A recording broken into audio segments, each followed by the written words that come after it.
எகிப்துடைய ஆளுமையில அடிமைகளா இருந்த இவங்க 1200 வரைக்கும் அடிமைகளாவே வாழ்ந்துகிட்டு இருந்தாங்க. இந்த கனான் மக்கள் தான் இஸ்ரேலர்களுடைய மூதாதையர்களா பார்க்கப்படுறாங்க. இவங்க யாவேங்கிற மதத்தை பின்பற்றி போர் மற்றும் வானிலை சம்பந்தப்பட்ட கடவுளை வணங்கி இருக்கிறாங்க அப்படின்ற ஒரு கூற்று இருக்கு. இந்த வழிபாட்டு ஒற்றுமை இஸ்ரேலியர்களுக்குள்ளேயும் இருக்குன்னு தொல்பொருள் ஆராய்ச்சியாளர்களுடைய அந்த ஆய்வுகள் மூலமா நமக்கு தெரிய வருது. இந்த கனான் மக்களுடைய பைபிள் ஹீப்ரூன்னு அழைக்கப்படக்கூடிய எபிரேய மொழியினுடைய முந்தைய வடிவத்தினுடைய எழுத்து முறை அப்படின்னு சொல்லப்படுது.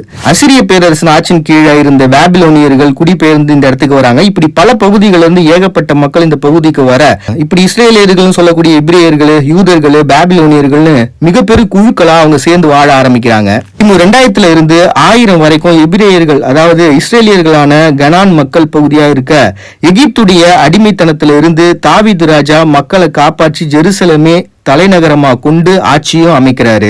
வேதாகமத்தின்படி இஸ்ரேல் நாடு யூதர்களின் தாயகம். கிமு 1000 இருந்து 586